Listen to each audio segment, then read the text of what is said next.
In August, Laredo turned into an open-air frying pan. Karen Harrison slowly walked down the corridor of the city hospital, her nurse's uniform sticking to her back with sweat, each step a struggle. 8 months pregnant, even her usual work was a test of endurance. St. Teresa's Hospital was one of the largest medical centers on the Mexican border. More than 1,000 people worked here, serving a population of 250,000. Karen had been working in the internal medicine department for 2 years, ever since she and Michael had moved here from the suburbs of San Antonio. "Karen, you should have taken your vacation last week," Dr. James Collins said, appearing beside the medicine cart. The chief of the maternity ward always spoke directly, without beating around the bush. "Look at yourself. You can barely walk." "We need the money, Doc. Michael's been working extra shifts, but it's not enough." Collins sighed. He knew their story. A young couple trying to make a go of it in a new town, renting a small house in the San Isidro neighborhood. Michael worked as a mechanic at one of the many auto repair shops that serviced the steady stream of trucks crossing the border. "What about your brother-in-law? Is Danny still looking for work?" Karen grimaced. Danny had been living with them for 6 months, promising to find a job and move out. In a city with 250,000 people, it wasn't hard to find work, if you really wanted to. "He says he's applied for a few places." Laredo always needs people in the ports, warehouses, and service industries. If he can't find a job, he's not looking hard enough. Karen didn't answer. She knew Collins was right, but she didn't want to discuss family problems at work. During her lunch break, she sat in the hospital cafeteria trying to call Michael. The phone didn't answer for a long time. Then she heard his tired voice. "Hi, honey. How are you? You sound exhausted." "Yeah, it's been a rough day. The lift broke down, so we had to work on the floor under the cars. In this heat, it's murder." Karen could hear the background noise of the workshop, the clanging of tools, the hissing of air hoses, the voices of his co-workers. Michael worked at Borderland Motors, a large auto repair shop that specialized in trucks. The work was hard, but the pay was decent. "The baby is especially active today," she said, placing her hand on her stomach. "It must be the heat. Listen, I'm going to have to stay late. We got an urgent order. We have to fix a refrigerator by tomorrow, or the cargo will spoil." "Okay. Is Danny home?" Pause. "He should be. I gave him $40 for groceries this morning." After work, Karen drove home along San Bernardo Avenue, one of the city's main thoroughfares. Laredo was a noisy, colorful city where English mingled with Spanish and American culture intertwined with Mexican culture. Trucks carrying goods to and from the border created constant traffic jams. Their house was in a quiet neighborhood built in the 1980s. Small, single-story buildings with tiny yards were home to mostly young families and elderly couples. When Karen pulled up to the house, she saw Danny on the porch. He was talking on the phone and quickly ended the conversation when he saw her. "How's it going, Karen? You look tired." "Fine. Did you get the groceries?" Danny scratched his beard. At 28, he looked older. Several years of disorderly living had left their mark on his face. "I was planning to, but I ran into an acquaintance. We discussed a possible job." "What kind of job?" "In a warehouse in the industrial zone. Maybe I'll go apply tomorrow." Karen suppressed her irritation. In the last 6 months, she had heard dozens of stories about possible jobs that never materialized. The house was stuffy despite the air conditioner. Karen went into the kitchen and opened the refrigerator. It was almost empty, with only a few leftovers from the night before and a couple of cans of Danny's beer. "Danny, did you spend the money Michael gave you?" "No, of course not," he replied too quickly. "I just didn't have time to go to the store. I'll go now." But he didn't move, continuing to stand in the doorway, studying her with a strange look. "Karen, can I ask you something?" "What about?" "You've been working at the hospital for 2 years now. You must know a lot of people in town, right?" "Some. Why?" Danny paused, then smiled. "Nothing really. I'm just curious how quickly people get to know each other in such a big city. Laredo is big, but the medical community is pretty close-knit. Everyone knows each other." "Yeah, I guess." He still hadn't left. "You know, Karen, sometimes it's better to keep some things to yourself, especially in the family." Karen's heart began to beat faster. "What do you mean?" "Nothing specific. Just wise advice. Danny finally stepped away from the door. Michael loves you very much. It would be sad if something changed that. He left, leaving Karen standing in the middle of the kitchen with a growing sense of unease. What did he know? And how? Michael came home late, dirty and exhausted. They ate leftovers from the refrigerator, discussing plans for the weekend and the upcoming birth. But Karen was distracted, thinking about Danny's words. "Danny said something strange today," she said as they were getting ready for bed. "What exactly?" "Something about secrets that are better kept within the family." Michael frowned. "He's always been prone to drama. Remember how he used to make up stories about the neighbors when we were kids? But this is different. It's like he knows something." "Knows what?" "Karen, we don't have any secrets." She didn't answer because it wasn't true. Everyone has secrets, even from the people closest to them. The question is how dangerous they are and who else knows about them. Karen couldn't sleep that night. The baby was active, kicking and turning, as if he could sense her anxiety. Outside, she could hear the constant hum of the city. Laredo never fell completely silent, especially near the border where trucks drove around the clock. She thought about the last few months, trying to figure out how Danny could have found out about her. The hospital was full of gossip, but it was usually about colleagues, not their families. The neighborhood where they lived was pretty closed. Neighbors said hello but didn't socialize much.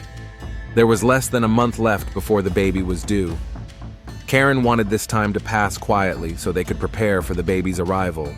But her intuition told her that Danny wasn't going to leave things as they were. Whatever he knew, he clearly planned to use it. All she could do was guess when and how. The next few days passed in growing tension. Danny continued to behave strangely, casting meaningful glances, starting to say something, then cutting himself off mid-sentence. Karen found herself avoiding being alone with him. On Thursday evening, while Michael was working late, Karen was washing dishes in the kitchen. Danny came in and sat down at the table, watching her. The silence dragged on, becoming increasingly awkward. "Do you remember how you met Michael?" he asked suddenly. Karen turned around, still holding the plate. "Of course I remember, at a party with mutual friends in San Antonio. And before that, you worked at a different hospital, right? At St. Matthew's Clinic. Why?" Danny shook his head. "Just curious. Michael didn't tell me much about your past. There's not much to tell, just a regular job, a regular life." "Yeah, I guess." He stood up and headed for the door, but stopped at the doorway. "You know, Karen, sometimes the past has a way of catching up with us at the most inopportune moments." After he left, Karen sank into a chair, her heart pounding. What did he know about her time in San Antonio? And more importantly, how did he know? The truth was simpler and more complicated than anyone around her could have imagined. 3 years ago, while working at St. Matthew's Clinic, Karen had indeed met a man who changed her life, but not in the way Danny thought. Dr. Richard Morales was married with 2 children and an impeccable reputation. Karen worked in his department and gradually developed feelings for him that went beyond professional respect. For several months, they flirted cautiously, exchanging glances and casual touches. It all came to a head one evening in December when they stayed late at work. The conversation turned to hugs, and the hugs turned into a kiss. But it didn't go any further than that. Morales stopped, saying he couldn't betray his family, and the next day, Karen handed in her resignation. 2 weeks later, she met Michael at that same party. He was honest, open, and fell in love with her at first sight. They got married 6 months later, moved to Laredo, and started a new life. Karen tried to forget about Morales, but sometimes she caught herself thinking about what might have been if things had turned out differently. Technically, it wasn't cheating. She didn't know Michael yet, but the emotional connection with a married man, the secret affair, Michael was jealous by nature, and such a discovery could seriously shake their marriage. On Friday morning, Karen woke up feeling nauseous. The last weeks of pregnancy were getting harder and harder, and the heat was making her feel even worse. Michael had already left for work, leaving a note apologizing. He had to get to the shop early to pick up some parts. Danny was sitting in the kitchen with a cup of coffee and the newspaper. When he saw Karen, he looked up and smiled. But there was something predatory about that smile. "How are you feeling? You look pale." Fine, just pregnancy. Yes, it's a difficult time for a woman, especially when you have something to hide. Karen froze at the refrigerator. What do you mean? Richard Morales. Nice name, isn't it? The world seemed to stop. Karen slowly turned around, looking at Danny's smug face. How did he know? Where did he hear it? I don't know what you're talking about. Of course you do. The doctor from St. Matthew's, married, 2 children. You worked in his department for a year and a half. It was purely professional. Danny laughed. Karen, honey, don't lie. I have photos. Her heart sank. What photos? You're in his car outside the hospital. You're in a restaurant on the other side of town. And the best one is you kissing him in his office. Karen sank into a chair. How was this possible? Who could have taken these photos and why? Where did you get these? It doesn't matter where. What matters is that I have them. Danny leaned back in his chair, enjoying her reaction. The question is, what do we do with them? Danny, there was nothing between us. Yes, I liked him, but it never went further than a kiss. Does Michael know about the kiss? Silence was her answer. See? My brother is very jealous, Karen. Remember how he reacted when the waiter at the restaurant talked to you for too long? And here we have a married doctor, secret meetings, kisses. What do you want? Danny stood up and walked over to the window, looking out at the street. Nothing for now. I just want us to understand each other. I live in this house. You live in this house. We're a family, right? You're blackmailing me. That's a harsh word. I just want to keep the peace in the family. Karen felt panic rising. She was weeks away from giving birth, and now she had to deal with this. Danny, please. I'm pregnant. I need peace. You'll get it if you're reasonable. Just remember, I know the truth about your past, and whether Michael finds out depends on how well we get along. After he left, Karen sat in the kitchen for a long time, trying to collect her thoughts. How could Danny have gotten those photos? The only explanation was that someone had been following her in San Antonio. But who and why? That evening, Michael came home in a good mood. His crew had finished a difficult renovation ahead of schedule, and his boss had promised a bonus. How are you, honey? You look upset. Karen wanted to tell him everything. About Morales, about the photos, about Danny's blackmail. But her fear was stronger. What if Michael didn't understand? What if he decided she had lied to him about her past from the very beginning? I'm just tired. The last few weeks of pregnancy are hard. Michael hugged her, and for a moment she felt safe. But then, Danny walked into the living room, and his gaze reminded her of the looming threat. Hey bro, how's work? Great, how about you? Found a job? Danny shrugged. Take your time. Good things take time. At dinner, Danny was particularly talkative, telling jokes and asking about plans for the weekend. But every few minutes his gaze would linger on Karen, reminding her of their morning conversation. By the way, Karen, he said, cutting off a piece of meat, I've been thinking about baby names. Richard is a beautiful name for a boy, don't you think? Karen choked on her water. Michael looked at her with concern. Are you okay? Yes, I just choked. Richard, Danny repeated thoughtfully. A classic name. There are many famous Richards in history. I don't really like it, Michael said. It sounds too formal. I think it's a great name, especially for a doctor. Danny smiled at Karen. Right? The rest of dinner was spent in tense silence. Karen knew that Danny was playing with her, demonstrating his power. He could tell Michael the truth at any moment, and there was nothing she could do about it. After dinner, Michael went to the garage to work on the motorcycle he had been trying to repair for several months. Danny stayed to help Karen with the dishes. Did you like my hint at dinner? He asked, wiping his plate. You're a sick man. No, I'm a practical man. I need a place to live, and you can provide that for me. What if I tell Michael myself? Danny laughed. Go ahead. See how he reacts to photos of his pregnant wife in the arms of another man. I told you, it didn't go beyond a kiss. You can't tell from the photos, especially the one where you're leaving the motel. Karen froze. What motel? We've never been to a motel. Photoshop is a wonderful thing. You can create any story you want from a few pictures. Horror flooded her mind. Danny wasn't just blackmailing her with real photos.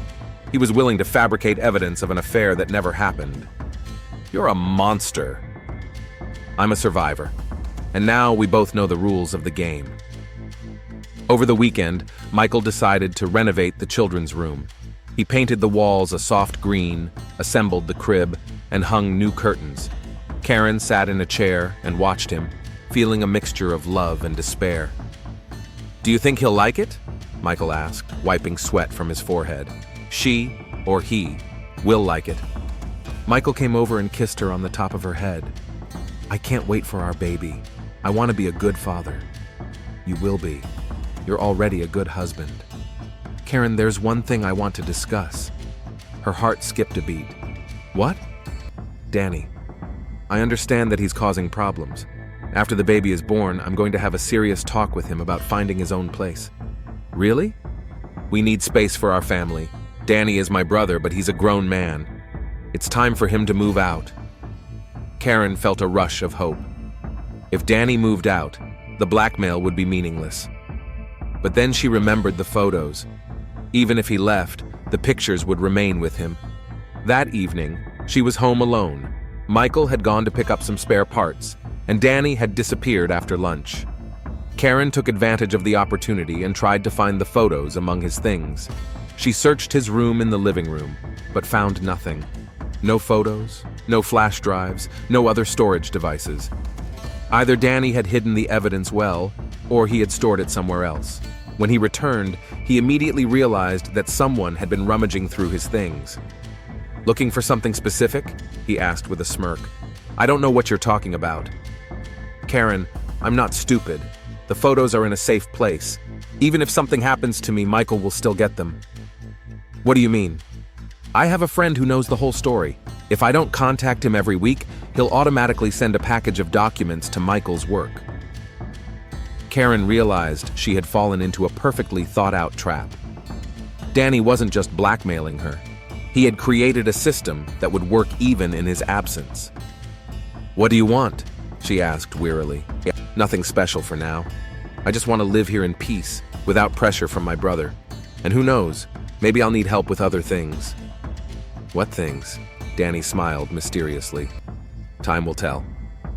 That night, Karen lay next to Michael, who was sleeping peacefully, and felt her world slowly crumbling. She was less than 3 weeks away from giving birth, and she was being held hostage by the man she was supposed to consider family. The worst part was that she saw no way out of the situation. Telling Michael the truth meant risking her marriage. To remain silent meant staying under Danny's control for an indefinite period of time. On Sunday morning, Karen woke up with a sharp pain in her lower abdomen. The clock showed 6:30, and Michael was still sleeping next to her. The pain subsided after a few seconds, but left behind an uneasy feeling. The doctor had said that labor could start at any time after the 37th week, and Karen was already 39 weeks pregnant. She carefully got out of bed, trying not to wake her husband, and went to the bathroom. The mirror reflected her tired face with dark circles under her eyes. The last few days had been particularly difficult, not only physically, but also emotionally. The constant tension from Danny's blackmail was taking its toll on her health. Going down to the kitchen, she found Danny at the table with a cup of coffee and his tablet. When he saw her, he looked up and smiled. "Up early. Everything okay?" "Fine." Karen opened the refrigerator and took out the milk. "What are you reading?" "The news. An interesting article about how social media affects family relationships." He turned the tablet toward her. "It turns out that people are increasingly learning unpleasant truths about their loved ones through the internet." Karen didn't answer, pouring herself a glass of milk. Danny continued to study her face, clearly enjoying her discomfort. "By the way, remember you asked me where I got the photos?" "I remember." "A private investigator. Dr. Morales' wife suspected her husband of cheating and hired a professional. He followed him for several months and took hundreds of photos, including some with you." Karen almost dropped her glass. His wife knew. She did. But she decided to save her marriage. The detective was paid to keep quiet, and all the material was handed over to her. Danny took a sip of coffee. "Interesting, isn't it? Sometimes people are willing to turn a blind eye to infidelity for the sake of family harmony. How did you get the photos if they were handed over to his wife? The detective had financial problems. Gambling, you know. We met at a place in San Antonio where I sometimes played poker. He sold me copies for $500. Were you looking for dirt on me? Danny laughed. No, it was a coincidence. I saw your photo in his briefcase and recognized my brother's wife. My curiosity got the better of me. Karen sank into a chair, feeling nauseous, not just from her morning pregnancy, but from the realization of how random her exposure had been. Danny, please, let's end this game. I haven't hurt anyone. Am I hurting you? I just want to live in peace and harmony with my family. At that moment, footsteps sounded on the stairs. Michael was coming down to the kitchen, disheveled from sleep. Good morning, family. Up early? Karen didn't sleep well, Danny replied. She's probably going into labor soon. Michael looked at his wife with concern. Is everything okay? Maybe you should go see a doctor? It's too early. They were false contractions. But if anything changes, let me know right away. At breakfast, Danny was particularly talkative, telling jokes from his youth and asking about Michael's plans for the day. Karen struggled to keep up the conversation, constantly feeling his gaze on her. By the way, Michael, Danny said, spreading butter on his toast, I've been thinking about our conversation last week. What conversation? The one about me needing to find my own place. Michael raised his eyebrows in surprise. We didn't discuss that directly, but I feel like I'm causing inconvenience, especially now that the baby is on the way. Danny, you're my brother. We'll always have a place for you. I know, and I'm very grateful, but sometimes family secrets are better kept within the family. Karen tensed. She heard a hint in Danny's words that she understood, but Michael didn't. What secrets? Michael asked with a smile. Everything is out in the open in our family. Of course, Danny agreed, looking at Karen. It's just that sometimes the past has a way of coming back at the most inconvenient moments. After breakfast, Michael went to the garage, and Danny lingered in the kitchen. When they were alone, his friendly mask disappeared instantly. See how I care about family harmony? Michael has no idea there are any problems. What do you want from me? Nothing yet. But the birth is coming soon, and a lot will change after that. Michael will be a father. He'll have new priorities. Maybe then you'll need my support. What kind of support? Danny shrugged. We'll see. The main thing is to remember that your future depends on my mood. Around noon, Karen went into labor. At first, the contractions were weak and 20 minutes apart, but they gradually grew stronger and more frequent. She timed them as she had learned in childbirth classes. Michael was more nervous than she was. Every 5 minutes he asked how she was feeling, checked that the bag for the hospital was ready, and called the doctor. Should we go to the hospital? He asked for the third time in an hour. It's too early. They're more than 15 minutes apart. Danny watched the commotion from his armchair in the living room, occasionally commenting on what was happening. I remember when I was born, Dad was so nervous that the doctors gave him a sedative, he said, and Mom was as calm as a cucumber. By evening, the contractions had increased to 10 minutes apart. Dr. Collins, whom Michael had been calling every hour, advised them to go to the hospital. Here we go, Danny said, helping Karen down the stairs. Soon there will be a new person in the family. In the car, Karen sat in the back seat, breathing according to the technique she had learned in class. Michael nervously drummed his fingers on the steering wheel, glancing in the rearview mirror. Everything will be fine, honey. We'll see our baby soon. Danny sat in the front seat, occasionally turning to Karen with a sympathetic look. Don't worry, Karen. Having a baby is the most natural thing in the world, although sometimes it changes people beyond recognition. St. Teresa's Hospital greeted them with its usual hustle and bustle. A nurse Karen knew from work was on duty in the reception room. Oh, Karen, your day has finally arrived. How are you? Contractions every 7 minutes. They started this morning. Great. We'll get you checked in and take you to the maternity ward. While his wife filled out the forms, Michael paced the hallway and Danny sat in a chair studying the medical posters on the walls. I wonder, he said suddenly, do all the deliveries take place in the same ward where Dr. Collins works? Michael nodded. Yes, he'll be delivering the baby. Karen thinks very highly of him. I see. So they've known each other for a long time? 2 years since we moved to Laredo. Danny jotted something down on his phone, pretending to reply to a message. In the maternity ward, Karen was changed into a hospital gown and taken to a room. The contractions were getting stronger, but she was still a long way from the active phase of labor. First births usually last 12 to 14 hours, the midwife explained. So be patient. Michael settled into a chair next to the bed, holding Karen's hand. Danny stood by the window, periodically stepping out into the hallway to pretend to smoke. In reality, he was making phone calls. Hello, it's me. Yes, everything is going according to plan. Labor has started. No, it's too early. Wait for my signal. Yes, definitely tonight. Around 10 o'clock in the evening, the contractions became painful. Karen squeezed Michael's hand, trying not to scream. It was hard for him to watch her suffer. Should we give her something for the pain? He asked the nurse. It's too early. When she's 6 centimeters dilated, we can do an epidural. Danny approached the bed. How are you, Karen? Does it hurt? She nodded, unable to speak. You know, I read that during childbirth, women sometimes say things they normally keep secret. The pain seems to free the subconscious. Michael didn't pay attention to these words, but Karen understood the threat. Danny had warned her that he might use her pain to extract a confession. At midnight, labor entered its active phase. The pain became unbearable, and Karen agreed to anesthesia. The epidural brought relief, but the labor continued. Michael stayed by his wife's side, massaging her shoulders and whispering words of encouragement. Danny disappeared periodically, but always returned. At 2 in the morning, he came back from another absence with a strange expression on his face.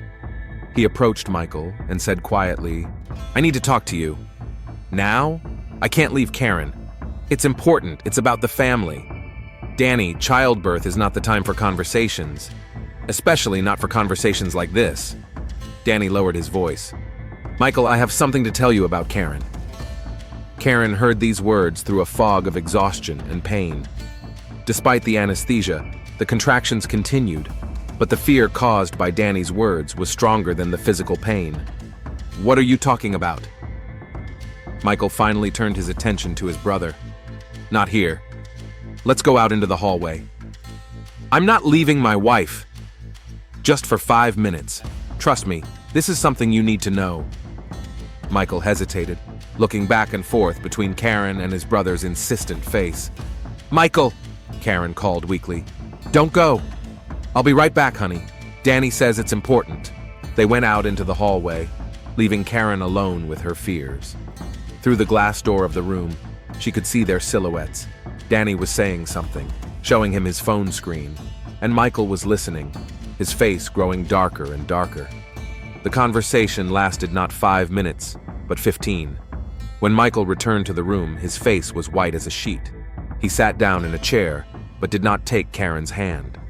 Michael, what happened? He was silent for a long time, staring at the floor.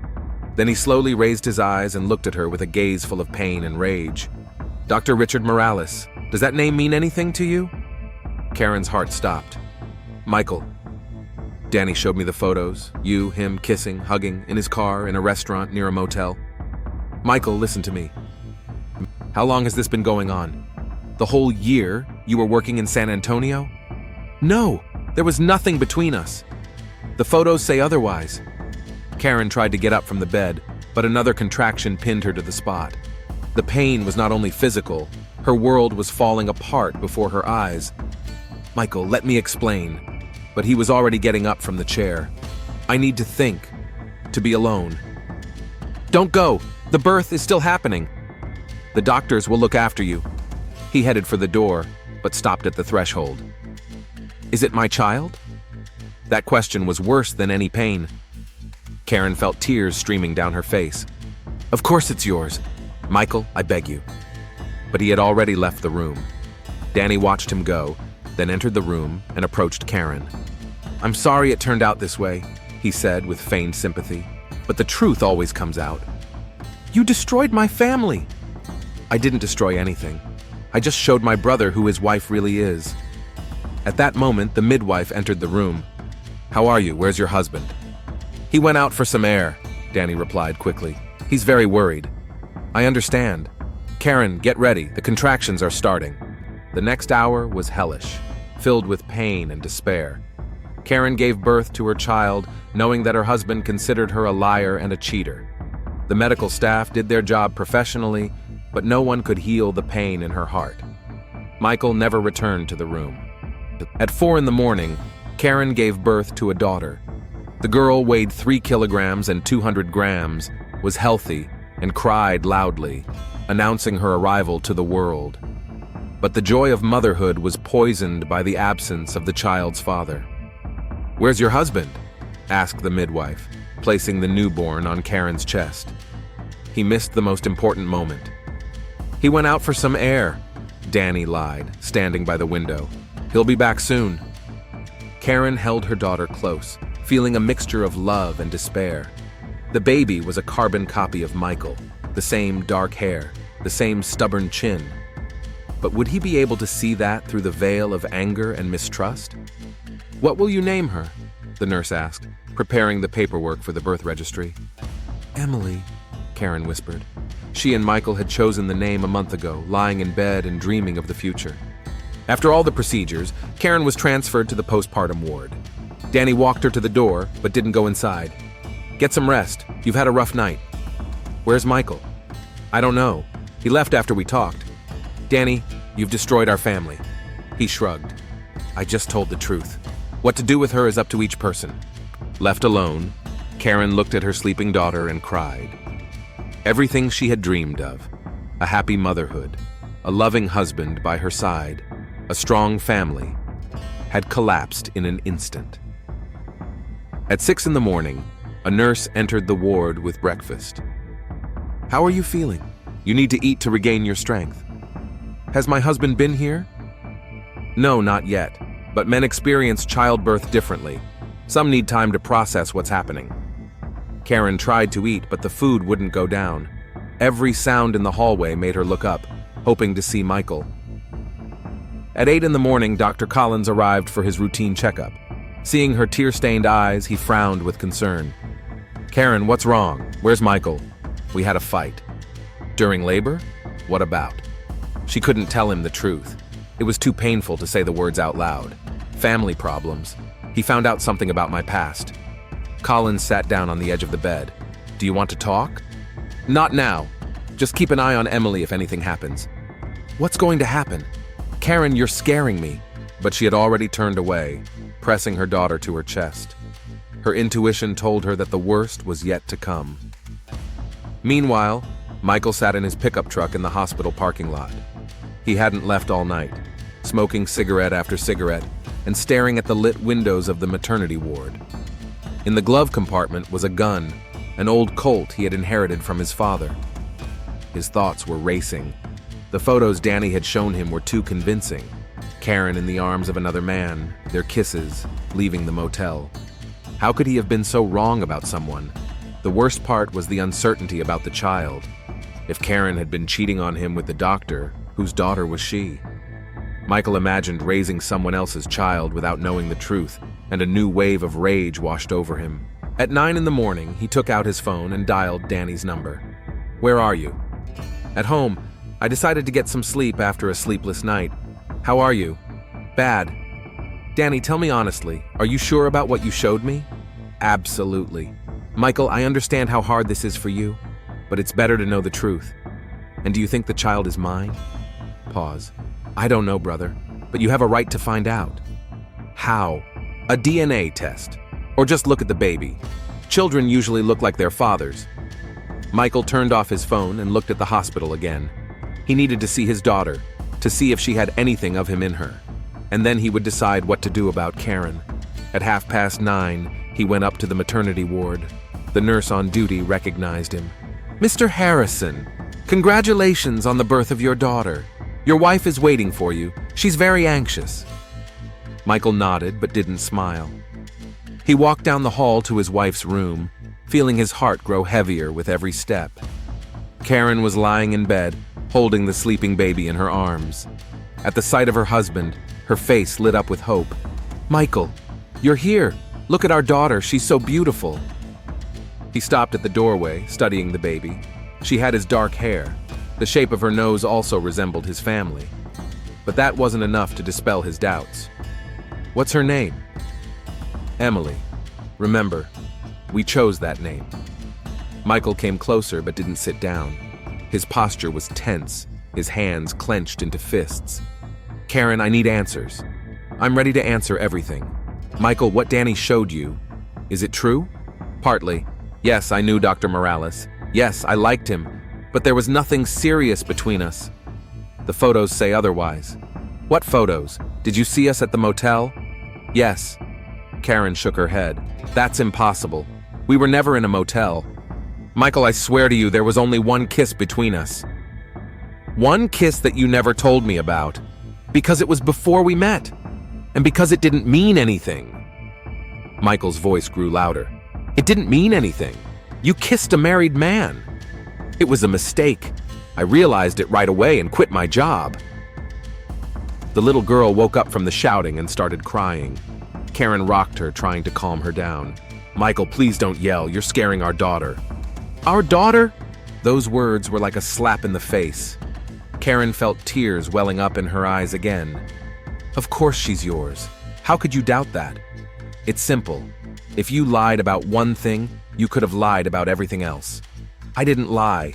Michael, look at her. She's just like you. But Michael wasn't listening anymore. Rage drowned out the voice of reason. All these months he had been making plans, dreaming of a family, and it turned out he had married a liar. You know what, Karen? Maybe it would have been better if I had found out the truth sooner. What truth? I'm telling you the truth. The truth that you're a whore who sleeps with married men. Karen flinched as if she had been struck. Michael! And now you're making me raise someone else's child. It's our child! Michael turned and walked toward the door. He stopped at the doorway. I can't look at you. After he left, Karen cried long and hard. The nurses came in and tried to calm her down, but she couldn't stop. Her world was falling apart. At noon, Danny returned. He brought flowers and a box of chocolates. How are you, Mom? Where's Michael? He left. He said he couldn't look at me. That's too bad, but time heals all wounds. Karen looked at him with hatred. You got what you wanted. Are you satisfied? I didn't achieve anything. I just couldn't keep quiet when I knew the truth. You showed him fake photos. Danny sat down in an armchair, making himself comfortable. That will be difficult to prove. Why did you do it? Why did you destroy our family? Why did you marry my brother and hide your past? Because I loved him. Love, Danny sneered. Funny word. You know, Karen, I've always envied Michael. He was lucky, with his job, with money, with women, and I got the crumbs. And you decided to take his family away from him? I decided to show him the truth, that his perfect wife is just a liar. Dr. Collins appeared in the doorway. How are you, Karen? Has Michael been here? He came, but he left again. Family problems take time and patience to resolve, said the doctor. The main thing is not to jump to conclusions. Danny stood up. Dr. Collins? Do you happen to know Dr. Richard Morales from San Antonio? Collins raised his eyebrows in surprise. Of course I do. He's an excellent specialist. Why? Just curious. Karen mentioned that she worked with him. Yes, at St. Matthew's Clinic. Good experience for a young nurse. After the doctor left, Danny sat back down in his chair. See? Everyone knows about your past. Secrets don't last long in the medical community. Meanwhile, Michael sat in a bar on the outskirts of town, drowning his sorrows in whiskey. With each shot, his anger grew. How could he have been so blind? How could he have believed Karen was sincere? The bartender, an elderly Mexican man, shook his head sympathetically. Women, senor. They know how to lie beautifully. My wife, my ex-wife, cheated on me. What are you going to do? I don't know. I want to kill her. The bartender looked at him warily. That's just the alcohol talking. Tomorrow you'll sober up and realize that your children are more important than your hurt feelings. What if the child isn't mine? Then you shouldn't ruin your life because of someone else's sins. But Michael didn't listen to the wise advice. Images swirled in his head, Karen in the doctor's arms, their kisses, the lies of the past few years. By 5 in the evening, he was very drunk and completely convinced that he was right. Leaving the bar, he got into his pickup truck and drove home. He opened the safe in his bedroom and took out his father's Colt. He checked the cylinder, 6 bullets. That would be enough. He arrived at the hospital at 7 in the evening. The parking lot was almost empty. Visiting hours were over. Michael hid the gun under his jacket and went up to the maternity ward. The nurse on duty tried to stop him.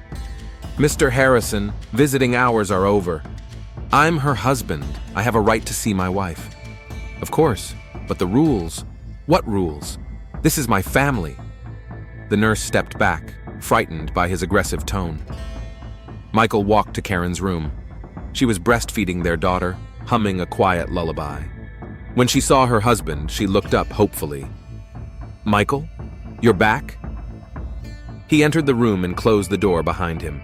He took out his gun, and the hope in Karen's eyes turned to horror. "Michael, what are you doing?" "What I should have done a long time ago. Put the gun away. There's a child here." "Whose child, Karen? Mine or Dr. Morales?" "Yours. I swear to you." Michael moved closer, pointing the gun at his wife. "How many more lies? How many more men? There were no other men. Michael, come to your senses."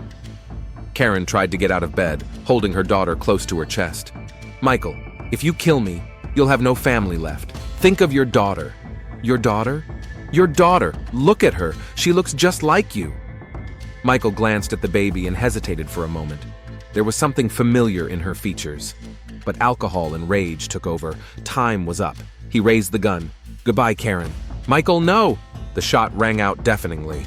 Karen fell onto the bed, clutching her screaming daughter. Blood spread across the white sheets. Michael stood looking at what he had done and suddenly realized the horror of his actions. The alcohol fog cleared, leaving only horror and despair. "Karen, what have I done?" But it was too late. His wife lay motionless, and his little girl cried, covered in her mother's blood. Screams could be heard somewhere in the hallway. The shot had been heard throughout the entire ward. Michael realized there was no time. He shot out the window, broke the glass, and jumped down from the first floor. Landing on the lawn, he ran to the parking lot where his pickup truck was waiting. He started the engine and sped off into the Texas night, leaving chaos and tragedy behind him. A few minutes later, nurses and hospital security rushed into the room. Someone called an ambulance, others tried to stop the bleeding, but all efforts were in vain. Karen was dead, and her daughter was crying in the arms of strangers. The police arrived half an hour later when Michael had already disappeared into the Texas night. Detective Linda Reynolds arrived at St. Teresa's Hospital at 8:30 in the evening. At 38, she had investigated hundreds of crimes, but a murder in the maternity ward was something new even for her. The room looked like a battlefield. Blood on the white sheets, a broken window, an overturned chair. Forensic technicians were already working at the scene, photographing evidence and collecting samples. "What do we have?" Reynolds asked Sergeant Garcia. "Karen Harrison, 29 years old, nurse. She gave birth to a daughter this morning. Her husband, Michael Harrison, shot her at 7:30 p.m. with a single shot to the chest. Witnesses?" The nurses heard the shot, but no one saw the murder itself. The shooter jumped out of the window and fled in a white Ford pickup truck. Reynolds walked over to the window and looked down. The first floor, soft lawn. The jump wasn't fatal for a healthy man. "The baby? She's alive, unharmed. She's in the pediatric ward. Motive? Not clear yet. But we have a witness, the killer's brother, Danny Harrison. He was at the hospital during the delivery." Danny was waiting in the interrogation room. When he saw the detective, he stood up, feigning grief and shock. "Officer, this is terrible.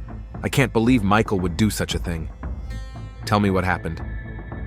Danny sat down with a heavy sigh. It all started a few days ago. Michael found out that Karen was cheating on him. "How?" "From me.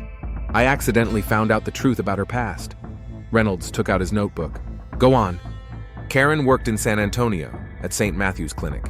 She had an affair with one of the doctors, Dr. Richard Morales, a married man with 2 children. How did you find out?" "I happened to meet a private investigator at a casino. He told me he was following Morales on behalf of his wife. He showed me photos of Karen with the doctor. Do you have those photos?" Danny nodded and took out his phone. He showed her several pictures. Karen and the man in a car in a restaurant kissing. I thought long and hard about whether to tell Michael, but I decided he had a right to know the truth. When did you tell him? Last night during the birth. Michael took it very hard. He started to doubt whether the baby was his. Reynolds studied the photos on the phone screen. The quality was good. The faces were clearly visible. Are you sure these photos are real? Of course. Why would a detective fake evidence? What was the detective's name? Danny paused. Ramirez, I think. Jose Ramirez. Where can we find him? I don't know. We met by chance, didn't exchange names, just got talking. Reynolds closed her notebook. Something about Danny's story didn't add up, but she couldn't put her finger on it. Where could your brother be hiding? I have no idea. Michael isn't a criminal, he just snapped. I don't think he planned to run. After the interview, Reynolds spoke with the hospital staff. Everyone spoke highly of Karen as a good person and a professional. No one had seen any signs of family problems. Dr. Collins was particularly upset. Karen was a wonderful girl. I can't believe her husband is capable of this. Did you know about problems in their marriage? I knew Michael drank sometimes, and that his brother was a troublemaker, but murder is beyond comprehension. Have you heard of Dr. Morales in San Antonio? Collins nodded. He's an excellent specialist. Karen really worked in his department. Did they have a personal relationship? I have no idea, but Karen didn't seem like the type to cheat on her husband. By midnight, a statewide manhunt was underway. A description of Michael Harrison and his white Ford pickup truck was sent to all state agencies. Meanwhile, Michael was driving down Highway 10 toward El Paso. He had thrown the gun into a ditch just after leaving the hospital, but that didn't ease his pain. What had he done? He had killed the mother of his child and left his daughter an orphan. And all because of the photos Danny had shown him. What if his brother had lied? What if the photos were fake? At 2 a.m, he stopped at a gas station in the small town of Ozone. He filled up the tank, bought coffee and cigarettes.